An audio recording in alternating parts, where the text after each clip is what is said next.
From positive to rot and decay, not generally, but in your mouths, and the subject of NHS dentistry. In fact, I think the first discussion I did on my return to LBC some 3 years ago was a report on people literally pulling their own teeth out with pliers because they couldn't afford a dentist and they couldn't get an NHS dentist to treat them for free. The story today is that we could be going, we've got people going almost a decade without checkups and have no teeth left to chew. I'm joined by Dr. Deepak Aulak, a principal dentist at Toothfairy. Morning to you, Deepak. Morning. I don't want to sound facetious so early on a Sunday morning, but aside from babies, is there any NHS dentistry left? Look, you highlighted a situation that's incredibly dire for dentistry, and as you said, you highlighted this 3 years ago. It doesn't seem to be getting any better, and it doesn't matter what government or who's in charge, but there is no solution in sight, really. And for us dentists, that's more worrying and incredibly depressing. Where did it go wrong? I think the issue really is that we've got a system and we've got a structure that just isn't relevant for 2026, let alone the last decade. And what you're finding is people's needs are increasing. What we're finding is that people need immediate access, but a lot more prevention. And the way dentistry is funded, the funding's not increasing for many dentists. And then on top of that, the number of dentists coming into the system is just not meeting the population demand. So what we're seeing here, even the government surveys, I think as recently as last year, showed that only 1 in 5 people who tried to secure an NHS appointment were successful. It just doesn't seem to be an end in sight for those people who are experiencing kind of a postcode lottery.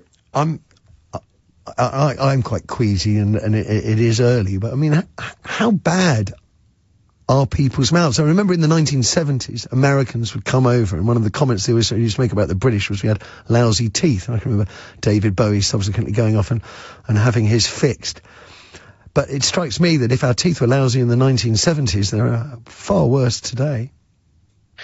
Well, look, I think previously the lousiness was more of the aesthetic appearance. The Brits, we weren't too proud enough to get the full set of veneers. But the worrying situation now is that it's not just the appearance, but it's actually the function, as you say. People just don't have enough teeth. And we're actually, compared to places like France and Germany and Italy, we've probably got less dentists per 10,000 patients than those individuals there. So the UK really is falling behind. I read a story not too long ago that some people are going back to their countries that are in the middle of a war to even get a dentist there. That's how bad it was. I saw that in the media. So look, the situation that we've got is that people cannot afford dentistry, they cannot access dentistry, and as you said, there's a large amount of anxiety as well. So those simple fillings and easy cleans are now turned into root canals and crowns. Because people haven't had preventative or maintenance over the years. So it's like so many kind of cost-cutting exercises in the public sector. You cut here to save a few quid this year, and then you end up paying 10 times more for it a decade down the line. Is it fixable, Deepak? I mean, can you see a way to reverse this?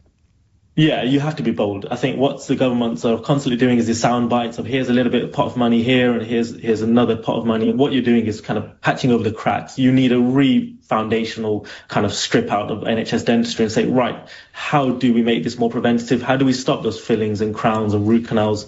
And how do we get patients access when they need to? And the worrying thing is, dentistry just seems to be a side project. It doesn't seem to be a main concern for many of the governments that have come past and present.